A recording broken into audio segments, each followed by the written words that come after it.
வணக்கம். வேந்தரின் அந்திமாலை தொடர் செய்திகளுக்காக கௌரி. ஷமீனா. முதலில் தலைப்புச் செய்திகள். சென்னைக்கு மிக அருகில் கரையை கடக்கும் வர்தா புயல் இன்று மாலையிலிருந்து மழை பெய்யும் என தகவல்.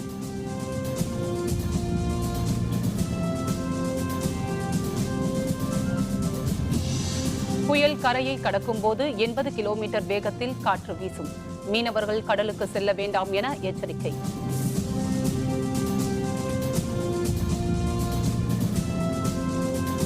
வர்தா புயல் முன்னெச்சரிக்கை நடவடிக்கைகள் முதல்வர் பன்னீர்செல்வம் தலைமையில் ஆலோசனை.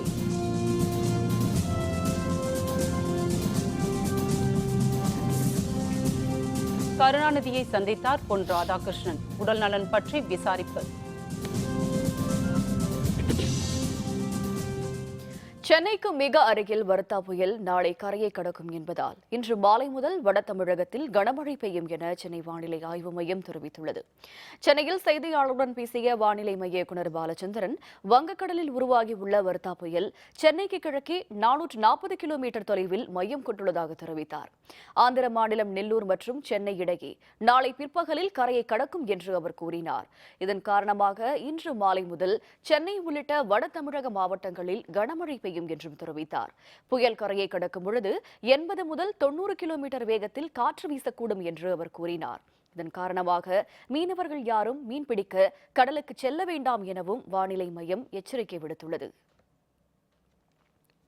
நாளை பிற்பகலில் வர்தா புயல் சென்னைக்கு மிக அருகில் கரையை கடக்கும் என எச்சரிக்கை விடுக்கப்பட்டுள்ளது. இதனையடுத்து அரக்கோணத்திலிருந்து பேரிடர் மீட்புக் குழுவினர் சென்னை விரைந்துள்ளனர். திருவள்ளூர், மகாபலிபுரம் பகுதிகளுக்கும் மீட்புக் குழு அனுப்பி வைக்கப்பட்டுள்ளது. ஒரு குழுவிற்கு 40 வீரர்கள் என 5 குழுக்கள் அந்த பகுதிகளுக்கு அனுப்பி வைக்கப்பட்டுள்ளன.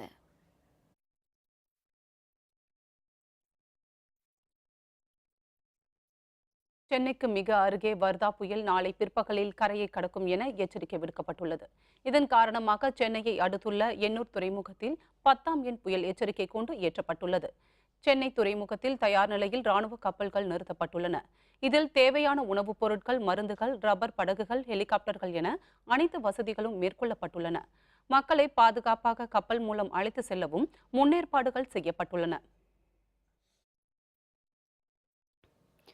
வர்தா புயல் எச்சரிக்கை அடுத்த கடலூர் துறைமுகத்தில் 8ஆம் எண் புயல் கூண்டு எச்சரிக்கை ஏற்றப்பட்டுள்ளது. மீனவர்கள் கடலுக்கு மீன்பிடிக்க செல்ல வேண்டாம் என்று எச்சரிக்கை விடுக்கப்பட்டுள்ளது. தாழ்வான பகுதியில் வசிக்கும் மக்கள் பாதுகாப்பான இடங்களுக்கு செல்லுமாறு அறிவுறுத்தப்பட்டுள்ளனர். வர்தா புயல் வங்கக்கடலில் நிலை கொண்டுள்ளதால் நாகப்பட்டினம் மாவட்ட கடல் பகுதிகளில் வழக்கத்தை விட கடல் அலைகள் அதிக சீற்றத்துடன் காணப்படுகின்றன. மீனவர்கள் 2 நாட்கள் கடலுக்கு மீன்பிடிக்க செல்ல வேண்டாம் என்று எச்சரிக்கை விடுக்கப்பட்டுள்ளது. புயல் எச்சரிக்கை விடுக்கும் வகையில் நாகப்பட்டினம் துறைமுகத்தில் 8ஆம் எண் புயல் எச்சரிக்கை கூண்டு ஏற்றப்பட்டுள்ளது. சென்னைக்கு மிக அருகில் வர்தா புயல் நாளை பிற்பகலில் கரையை கடக்கும் என சென்னை வானிலை மையம் தெரிவித்துள்ளது. இதனையடுத்து புதுச்சேரி மற்றும் காரைக்கால் துறைமுகத்தில் 8ஆம் எண் புயல் எச்சரிக்கை கூண்டு ஏற்றப்பட்டுள்ளது. கடல் சீற்றம் அதிகமாக காணப்படுவதால் கடலோரத்தில் வசிக்கும் மக்கள் பாதுகாப்பான இடங்களுக்கு செல்லுமாறு அறிவுறுத்தப்பட்டனர். மீனவர்களும் கடலுக்கு மீன்பிடிக்க செல்லவில்லை. தமிழக முதல்வர் பன்னீர்செல்வம் தலைமையில் நடைபெற்ற கூட்டத்தில் வர்தா புயல் முன்னெச்சரிக்கை நடவடிக்கைகள் தொடர்பாக ஆலோசனை மேற்கொள்ளப்பட்டது. சென்னை தலைமைச் செயலகத்தில் முதல்வர் பன்னீர்செல்வம் தலைமையில் ஆலோசனை கூட்டம் நடைபெற்றது. இதில் தலைமைச் செயலர் ராமமோகன ராவ் உட்பட அனைத்து துறைகளின் உயர் அலுவலர்களும் பங்கேற்றனர். சென்னைக்கு மிக அருகில் நாளை பிற்பகலில் வர்தா புயல் கரையை கடப்பதால் மேற்கொள்ள வேண்டிய முன்னெச்சரிக்கை நடவடிக்கைகள் தொடர்பாக ஆலோசனை மேற்கொள்ளப்பட்டது. தமிழக அரசின் அனைத்து துறைகளும் வர்தா புயலை எதிர்கொள்ள தயார் நிலையில் உள்ளதாக வருவாய்த்துறை அமைச்சர் RV உதயகுமார் தெரிவித்துள்ளார். ஆந்திரம், சென்னை இடையே வர்தா புயல் நாளை கரையை கடக்கிறது. இதனையொட்டி மேற்கொள்ள வேண்டிய முன்னெச்சரிக்கை நடவடிக்கைகள் பற்றி வருவாய்த்துறை அமைச்சர் RV உதயகுமார் அரசு அலுவலர்களுடன் ஆலோசனை நடத்தினார். பின்னர் சென்னை செய்தியாளர்களுடன் பேசிய அவர் வர்தா புயலை எதிர்கொள்ளும் வகையில் அரசின் அனைத்து துறைகளும் தயார் நிலையில் இருப்பதாக தெரிவித்தார். சென்னை, காஞ்சிபுரம் மற்றும் திருவள்ளூர் மாவட்டங்களுக்கு பேரிடர் மீட்புக் குழுக்கள் அனுப்பி வைக்கப்பட்டுள்ளதாகவும் அவர் கூறினார். புயலை எதிர்கொள்ளும் வகையில் அனைத்து முன்னெச்சரிக்கை நடவடிக்கைகளும் தயார் நிலையில் இருப்பதாகவும் RV உதயகுமார் மேலும் தெரிவித்தார்.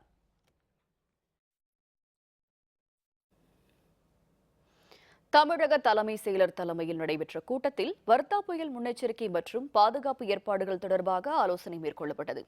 சென்னை தலைமை செயலகத்தில் நடைபெற்ற இந்த கூட்டத்தில் தேசிய பேரிடர் மீட்புக் குழு, இந்திய கடலோர பாதுகாப்பு படை, கடற்படை, வருவாய்த்துறை, தீயணைப்புத்துறை, சென்னை வானிலை ஆய்வு மையம் உள்ளிட்ட பல்வேறு துறைகளைச் சேர்ந்த அலுவலர்கள் பங்கேற்றனர். மக்களுக்கு தேவையான பாதுகாப்பு ஏற்பாடுகள், தங்கும் இடவசதிகள், மீட்பு வாகன வசதி உள்ளிட்ட பல்வேறு அம்சங்கள் தொடர்பாக இந்த கூட்டத்தில் ஆலோசனை நடத்தப்பட்டது.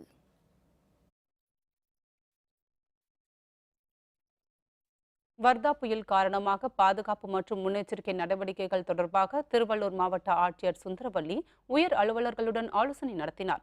வர்தா புயல் தெற்கு ஆந்திரா மற்றும் சென்னைக்கு இடையே நாளை கரையை கடக்கும் என வானிலை ஆய்வு மையம் அறிவித்துள்ளது. திருவள்ளூர் மாவட்டத்தில் முன்னெச்சரிக்கை மற்றும் பாதுகாப்பு நடவடிக்கைகளை மேற்கொள்வதற்காக IAS அலுவலர்கள் தலைமையில் குழு அமைக்கப்பட்டுள்ளதாக மாவட்ட ஆட்சியர் சுந்தரவல்லி தெரிவித்தார்.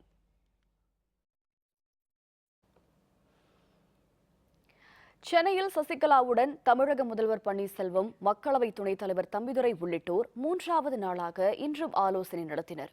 சென்னையில் உள்ள போயஸ் தோட்ட இல்லத்தில் சசிகலாவை முதல்வர் பன்னீர்செல்வம், நாடாளுமன்ற மக்களவை துணைத் தலைவர் தம்பிதுரை உள்ளிட்டோர் சந்தித்தனர். தமிழக அமைச்சர்களும் அதிமுக அவைத் தலைவர் மதுசூதனன், முன்னாள் அமைச்சர்கள் செங்கோட்டையன், KV ராமலிங்கம், பாமோகன், நாடாளுமன்ற உறுப்பினர்கள் வைத்தியலிங்கம், விஜிலா சத்யானந்த் உள்பட பலரும் போயஸ் தோட்ட இல்லத்திற்கு வந்து சசிகலாவை சந்தித்தனர். அதிமுக பொதுச்செயலராக பொறுப்பேற்க வேண்டும் என்று அப்பொழுது சசிகலாவிடம் அனைவரும் வலியுறுத்தினர்.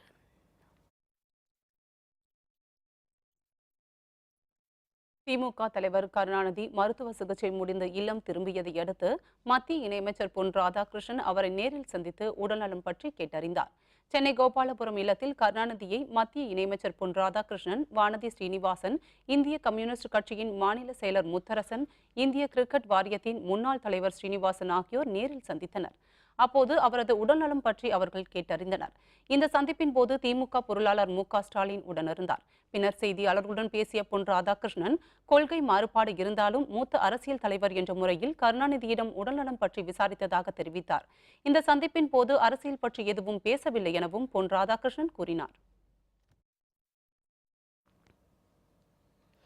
உத்தரகண்ட் மாநிலத்தில் கட்டிடம் இடிந்து விழுந்ததில் 8 தொழிலாளர்கள் பலியானார்கள். உத்தரகண்ட் மாநிலம் நைனிடாவில் புதியதாக கட்டடம் கட்டும் பணி நடைபெற்றது. பீகார், உத்தரப்பிரதேசம் உள்ளிட்ட மாநிலங்களைச் சேர்ந்த தொழிலாளர்கள் கட்டுமான பணியில் ஈடுபட்டிருந்தனர். அப்பொழுது அந்த கட்டிடம் திடீரென்று இடிந்து விழுந்து தொழிலாளர்கள் இடிபாடுகளில் சிக்கி உயிருடன் போராடினர். மாவட்ட நிர்வாக அலுவலர்கள், காவல்துறையினர் மற்றும் மீட்புக் குழுவினர் அங்கு விரைந்து சென்று மீட்பு பணியில் ஈடுபட்டனர். இந்த விபத்தில் 8 தொழிலாளர்கள் பலியானார்கள். படுகாயமுற்ற ஒருவர் சிகிச்சைக்காக மருத்துவமனையில் அனுமதிக்கப்பட்டுள்ளார். கட்டட விபத்து தொடர்பாக நைனிடால் காவல்துறையினர் விசாரணை மேற்கொண்டு வருகின்றனர். ஜெயலலிதா நினைவிடத்தில் திரளானோர் அஞ்சலி. ஞாயிற்றுக்கிழமை என்பதால் குவிந்த மக்கள். விவரம் விளம்பர இடைவேளைக்கு பிறகு.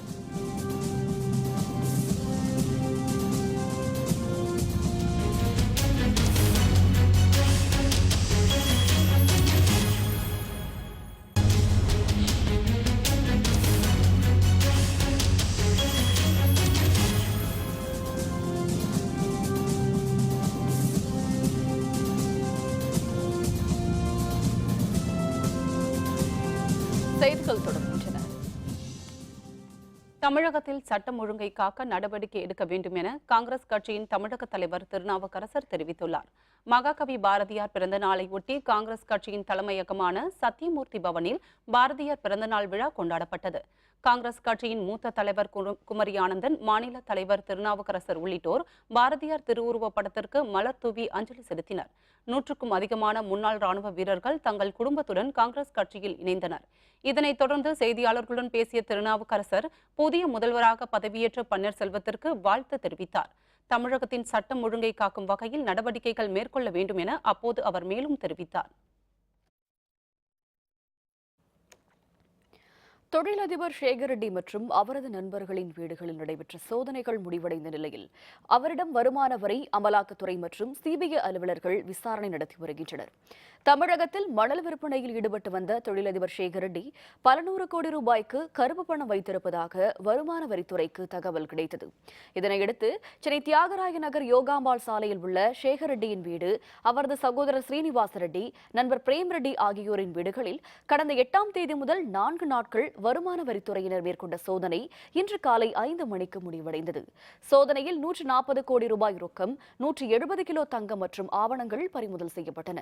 500 கோடி ரூபாய்க்கான வங்கி முதலீட்டு ஆவணங்கள், பல கோடி ரூபாய் மதிப்பிலான அசையும் அசையா சொத்துக்களுக்கான ஆவணங்களும் பறிமுதல் செய்யப்பட்டன. இதனிடையே வருமான வரித்துறை, அமலாக்கத்துறை மற்றும் சிபிஐ அலுவலர்கள் சேகர் ரெட்டியிடம் விசாரணை நடத்தி வருவதாக தகவல் வெளியாகியுள்ளது. சேகர் ரெட்டிக்கு சொந்தமான காட்பாடி வீட்டில் விடிய விடிய நடத்தப்பட்ட சோதனையில் 1,20 லட்சம் ரூபாய் பணமும் 3 லாக்கர்களில் தங்கம் மற்றும் ஆவணங்களும் பறிமுதல் செய்யப்பட்டன. பொதுப்பணித்துறை ஒப்பந்ததாரரான சேகர் ரெட்டிக்கு சொந்தமான வீடுகள் வேலூர் காட்பாடி அருகே உள்ள விருதம்பட்டி பகுதியில் உள்ளது. சென்னையில் உள்ள அவரது வீடுகளில் சோதனை நடத்தப்பட்ட நிலையில் விருதம்பட்டியிலும் சோதனை நடத்தப்பட்டது. காவல்துறை பாதுகாப்புடன் விடிய விடிய நடத்தப்பட்ட சோதனையில் 1,20 லட்சம் ரூபாய் பணமும் 3 லாக்கர்களில் வைக்கப்பட்டிருந்த தங்கம் மற்றும் ஆவணங்களும் பறிமுதல் செய்யப்பட்டன. நேற்று மாலை தொடங்கிய சோதனை விடிய விடிய நடத்தப்பட்டது. மறைந்த தமிழக முதல்வர் ஜெயலலிதா நினைவிடத்தில் தொடர்ந்து 6வது நாளாக அதிமுக தொண்டர்கள், மக்கள் என ஏராளமானோர் கண்ணீர் அஞ்சலி செலுத்துகின்றனர். தமிழக முதல்வர் ஜெயலலிதா உடல்நலக்குறைவு காரணமாக கடந்த 5ஆம் தேதி உயிரிழந்தார். இதனையடுத்து அவரது உடல் மக்கள் அஞ்சலிக்காக ராஜாஜி ஹாலில் வைக்கப்பட்டு பின்னர் எம்ஜிஆர் நினைவிட வளாகத்தில் அடக்கம் செய்யப்பட்டது. இதனையடுத்து கடந்த 7ஆம் தேதி முதல் ஜெயலலிதா நினைவிடத்தில் மக்கள், அதிமுக தொண்டர்கள் உட்பட ஆயிரக்கணக்கானோர் நாள்தோறும் அஞ்சலி செலுத்தி வருகின்றனர். திரைப்பட நடிகை த்ரிஷா இன்று ஜெயலலிதா நினைவிடத்திற்கு மாலை அணிவித்து அஞ்சலி செலுத்தினார். மேலும் இன்று விடுமுறை நாள் என்பதால் காலை முதலே ஏராளமானோர் அஞ்சலி செலுத்தினர். ஜெயலலிதா நினைவிடத்திற்கு வரும் கூட்டத்தை ஒழுங்குபடுத்தும் பணியில் காவல்துறையினர் ஈடுபட்டுள்ளனர். ஜல்லிக்கட்டுக்கு விதிக்கப்பட்ட தடையினை நீக்கி போட்டிகள் நடத்த மத்திய மாநில அரசுகள் விரைந்து நடவடிக்கை மேற்கொள்ள வேண்டும் என பெரம்பலூரில் காளை வளர்ப்பவர்கள் கோரிக்கை விடுத்துள்ளனர். தமிழர்களின் பாரம்பரிய விளையாட்டுகளில் ஒன்றான ஜல்லிக்கட்டு நடத்த விதிக்கப்பட்டுள்ள தடையை நீக்க வலியுறுத்தி போராட்டங்கள் நடைபெற்று வருகின்றன. கடந்த 2 ஆண்டுகளாக நடத்தப்படாத ஜல்லிக்கட்டு போட்டிகளை வரும் ஆண்டில் நடத்த வேண்டும் என்ற கோரிக்கை வலுத்து வருகிறது. இந்நிலையில் ஜல்லிக்கட்டு போட்டிகளை நடத்த மத்திய மாநில அரசுகள் நடவடிக்கை மேற்கொள்ள வேண்டும் என பெரம்பலூர் மாவட்ட காளை வளர்ப்போர் சங்கத்தினர் கேட்டுக் கொண்டுள்ளனர். பெரம்பலூர் மாவட்டத்தில் பூலாம்பாடி, விசுவக்குடி, அன்னமங்கலம், கடம்பூர் உள்ளிட்ட பகுதிகளில் காளைகள் வளர்க்கப்பட்டு வரும் நிலையில் ஜல்லிக்கட்டு போட்டி நடத்தப்படாவிட்டால் மாடுகள் அடிமாடுகளாக மாற நேரிடும் அவலம் உள்ளதாகவும் அவர்கள் தெரிவிக்கின்றனர்.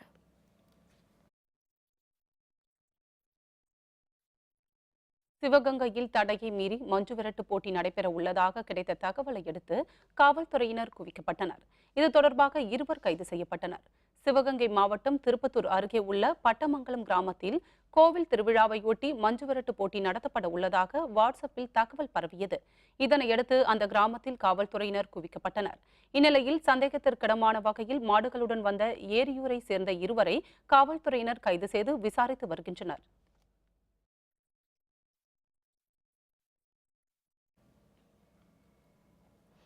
மகாகவி பாரதியாரின் பிறந்த நாளை ஒட்டி புதுச்சேரி ஆளுநர் மாளிகை வெளியே அமைந்திருக்கும் அவரது திருவுருவ சிலைக்கு கிரண்பேடி மாலை அணிவித்து மரியாதை செலுத்தினார்.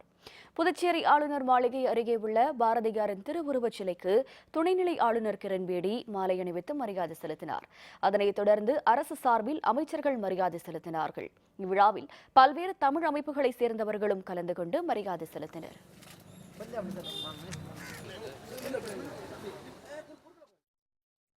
மகாகவி பாரதியார் பிறந்த நாளை ஒட்டி திருநெல்வேலியில் அவர் பயின்ற வகுப்பறையில் அவரது பாடல்களை பாடி மாணவ மாணவிகள் மரியாதை செலுத்தினர். விடுதலை போராட்ட வீரரான மகாகவி பாரதியாரின் பிறந்த நாள் இன்று கொண்டாடப்படுகிறது. இந்நிலையில் அவர் பிறந்த இடமான திருநெல்வேலி மாவட்டம் எட்டயபுரத்தில் அப்பகுதி மக்கள் ஊர்வலமாக அவரது நினைவு இல்லத்திற்கு சென்று மரியாதை செலுத்தினர். அதேபோல் திருநெல்வேலி சந்திப்பில் உள்ள பாரதியார் பயின்ற மதுரை திரவியம் தாயுமானவர் இந்து கல்லூரி மேல்நிலைப் பள்ளியில் அவரது பாடல்களை பாடி மாணவ மாணவிகள் புகழஞ்சலி செலுத்தினர். இதனைத் தொடர்ந்து நடைபெற்ற ஓவியப் போட்டியில் பல்வேறு பள்ளி, கல்லூரி மாணவ மாணவிகள் ஆர்வத்துடன் பங்கேற்றனர். மதுரையில் மகாகவி பாரதியார் தமிழ் ஆசிரியராக பணியாற்றிய மேல்நிலைப் பள்ளியில் அவரது பிறந்தநாள் விழா கொண்டாடப்பட்டது. மதுரையில் உள்ள சேதுபதி மேல்நிலைப் பள்ளியில் பாரதியார் தமிழ் ஆசிரியராக பணியாற்றினார். அவரது பிறந்த நாளான இன்று பள்ளி வளாகத்தில் உள்ள பாரதியார் சிலைக்கு பல்வேறு அமைப்பினர் மாலை அணிவித்து மரியாதை செலுத்தினர். இந்த நிகழ்ச்சியில் பாரதியார் போல் வேடமணிந்து மாணவ மாணவிகள் பங்கேற்றனர்.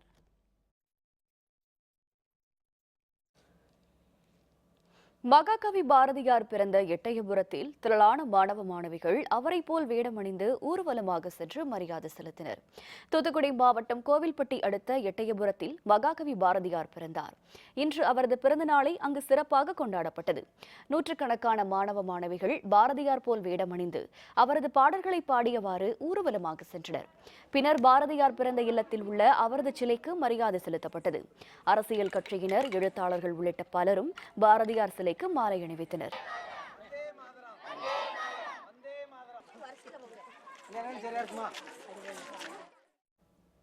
தற்போதைய செய்தி. வர்தா புயல் நாளை கரையை கடக்கும் என்பதால் சென்னை, காஞ்சிபுரம் ஆகிய மாவட்டங்களில் உள்ள பள்ளி கல்லூரிகளுக்கு விடுமுறை அளிக்கப்பட்டுள்ளதாக அறிவிக்கப்பட்டுள்ளது. தற்போதைய செய்தி.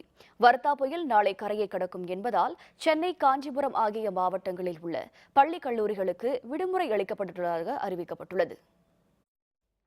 மறைந்த முன்னாள் முதல்வர் ஜெயலலிதாவிற்கு அதிமுக சார்பில் கோயம்புத்தூரில் நடைபெற்ற அமைதி ஊர்வலத்தில் திரளானோர் கலந்து கொண்டு மலர் தூவி அஞ்சலி செலுத்தினார்கள். கோவையில் சிவானந்த காலனியில் தொடங்கிய மௌன ஊர்வலம் தெப்பக்குளம் பகுதியில் முடிவடைந்தது. பேரணியில் பங்கேற்ற தொண்டர்கள் கருப்பு சட்டை அணிந்து ஊர்வலமாக சென்றனர். மௌன ஊர்வலத்தின் இறுதியில் அதிமுக தொண்டர்கள் மற்றும் மக்கள் ஜெயலலிதாவின் உருவப்படத்திற்கு மலர் தூவி தங்களின் இறுதி அஞ்சலியை செலுத்தினார்கள்.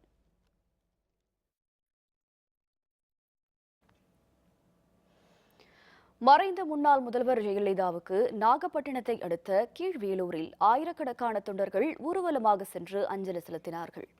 தமிழக அமைச்சர் OS மணியன் தலைமையில் நடைபெற்ற மௌன அஞ்சலி ஊர்வலத்தில் 3000க்கும் அதிகமான தொண்டர்கள் கலந்து கொண்டனர். மறைந்த முதல்வர் ஜெயலலிதாவின் திருவுருவப் படத்துடன் ரத ஊர்வலம் கீழ்வேலூரில் உள்ள முக்கிய வீதிகளை சுற்றி மீண்டும் பேருந்து நிலையத்தை வந்தடைந்தது. பேரணியில் பங்கேற்ற தொண்டர்கள் கருப்பு சட்டை அணிந்து மறைந்த முன்னாள் முதல்வரின் திருவுருவப் படங்களை கையில் ஏந்தியவாறு ஊர்வலமாக சென்றனர். இந்த பேரணியில் பூமுகார் MLA பவுன்ராஜ், மாவட்ட அவைத் தலைவர் ஜீவானந்தம், மாவட்ட மகளிரணி தலைவி சக்தி மற்றும் அதிமுக கழக நிர்வாகிகள் பலரும் கலந்து கொண்டனர்.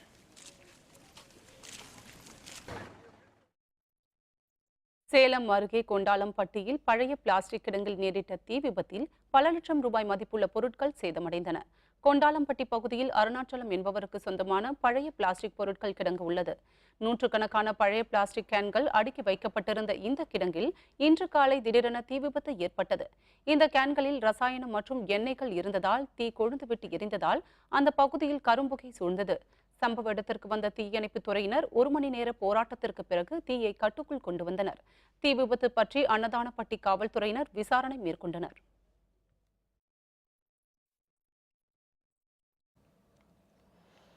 திருவாரூர் மாவட்டம் நன்னிலம் அருகே அரசு பேருந்து மோதியதில் இளைஞர் ஒருவர் பலியானார். படுகாயமுற்ற மற்றொருவர் சிகிச்சைக்காக மருத்துவமனையில் அனுமதிக்கப்பட்டுள்ளார். கும்பகோணத்திலிருந்து நன்னிலம் சென்ற அரசு பேருந்து எதிரே வந்த இருசக்கர வாகனத்தின் மீது மோதியது. இந்த விபத்தில் வடமட்டத்தைச் சேர்ந்த விக்னேஷ் என்ற இளைஞர் அதே இடத்தில் பலியானார். படுகாயமுற்ற அமிர்த கணேசன் என்பவர் மேல் சிகிச்சைக்காக திருவாரூர் அரசு மருத்துவக் கல்லூரி மருத்துவமனைக்கு அனுமதிக்கப்பட்டார். விபத்து தொடர்பாக நன்னிலம் காவல்துறையினர் விசாரணை மேற்கொண்டு வருகின்றனர்.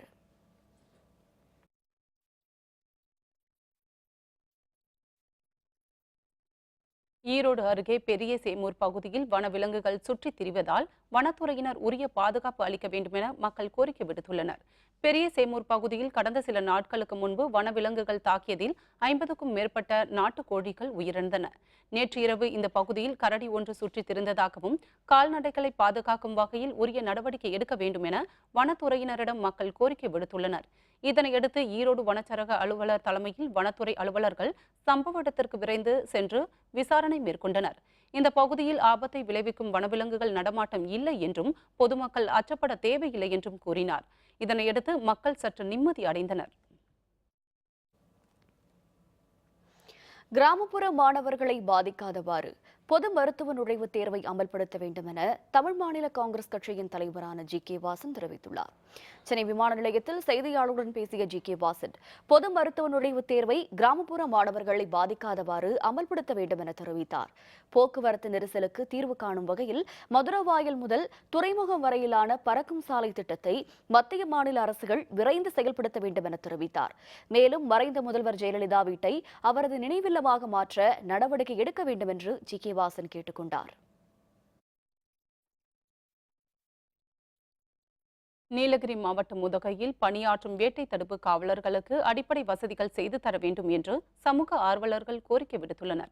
நீலகிரி மாவட்டம் உதகையில் வனங்களை பாதுகாக்க வனச்சரகர்கள், வன காப்பாளர்கள், சீருடை பணியாளர்கள் ஆகியோர் பணியாற்றி வருகின்றனர். கடந்த 1980ஆம் ஆண்டிற்கு பிறகு பணியில் அமர்த்தப்பட்ட அவர்கள் காட்டுத்தீ, வேட்டை தடுப்பு, யானைகளை காடுகளுக்கு விரட்டுதல் ஆகிய பணிகளில் இரவு பகலாக ஈடுபட்டுள்ளனர். இவர்களுக்கு குறைந்தபட்ச ஊதியம் மட்டுமே வழங்கப்படும் நிலையில் வருங்கால வைப்பு நிதி, விபத்து காப்பீட்டு போன்ற எந்த சலுகையும் வழங்கப்படுவதில்லை என புகார் தெரிவிக்கப்படுகிறது. அவர்களுக்கான அடிப்படை தேவைகளுக்கான சீருடைகள், காலணிகள், டார்ச் லைட்டுகள் ஆகியவற்றையும் வழங்க வேண்டும் என்று சமூக ஆர்வலர்கள் கோரிக்கை விடுத்துள்ளனர்.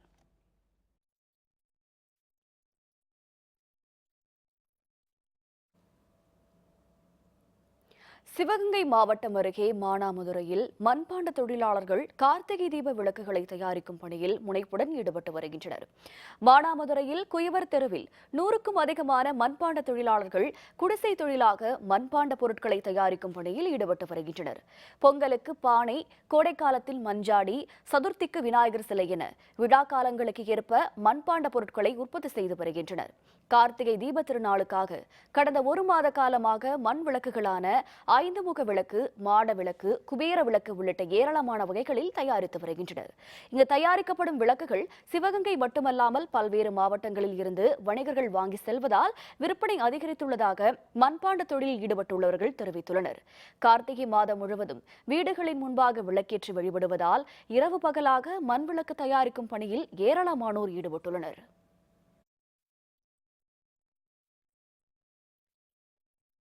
அரியலூர் மாவட்டத்தில் மண்டல பூஜையை ஒட்டி ஐயப்பன் சுவாமிக்கு திரளான பக்தர்கள் பால்குடம் எடுத்து சுவாமி தரிசனம் செய்தனர்.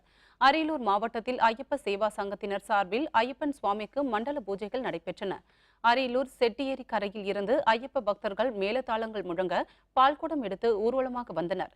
பின்னர் சின்னைக்கடை தெருவில் அமைந்திருக்கும் ஐயப்பனுக்கு பால், தயிர், சந்தனம் உள்ளிட்ட திரவியங்களால் அபிஷேகங்கள் நடைபெற்றன. இதனைத் தொடர்ந்து மலர்களால் அலங்கரிக்கப்பட்டு ஐயப்பனுக்கு தீப ஆராதனைகள் செய்யப்பட்டன. இதில் திரளான ஐயப்ப பக்தர்கள் கலந்து கொண்டு பஜனைகள் பாடி சுவாமி தரிசனம் செய்தனர்.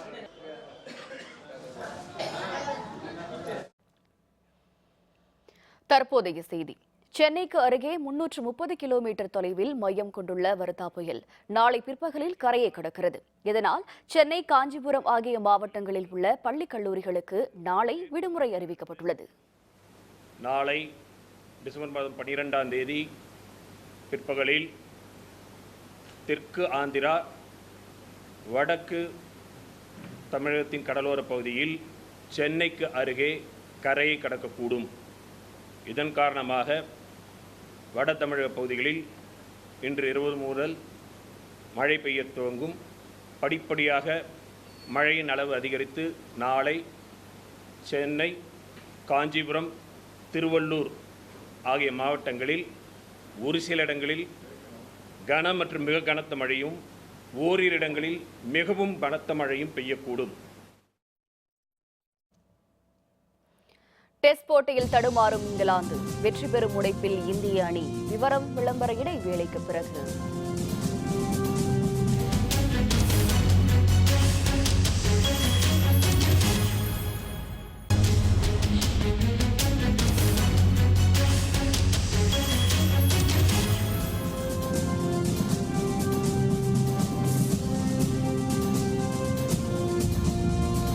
செய்திகள் தொடர்கின்றன.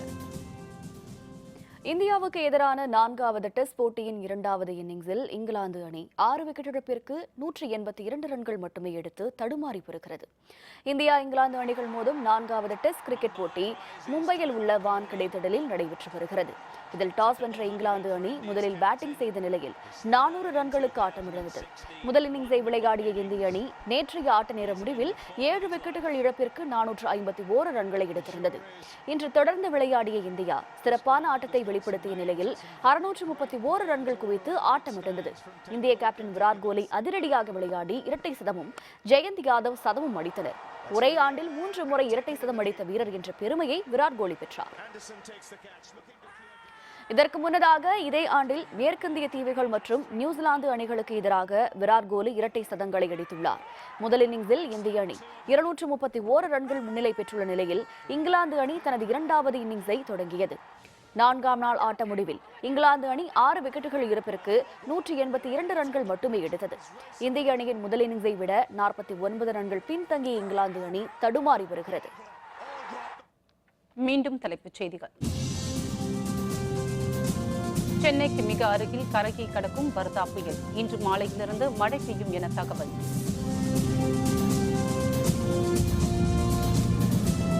புயல் கரையை கடக்கும் பொழுது 80 கிலோமீட்டர் வேகத்தில் காற்று வீசும். மீனவர்கள் கடலுக்கு செல்ல வேண்டாம் என எச்சரிக்கை. வர்தா புயல் முன்னெச்சரிக்கை நடவடிக்கைகள். முதல்வர் பன்னீர்செல்வம் தலைமையில் ஆலோசனை. கருணாநிதியை சந்தித்தார் பொன் ராதாகிருஷ்ணன். உடல்நலம் பற்றி விசாரிப்பு. இத்துடன் வேந்தரின் அந்திமாலை தொடர் செய்திகள் நிறைவடைந்தன. மீண்டும் இரவு 7:30 மணிக்கு ஒரு நாள் ஒரு பொழுது இரவு செய்திகளில் சந்திப்போம். வணக்கம். வணக்கம்.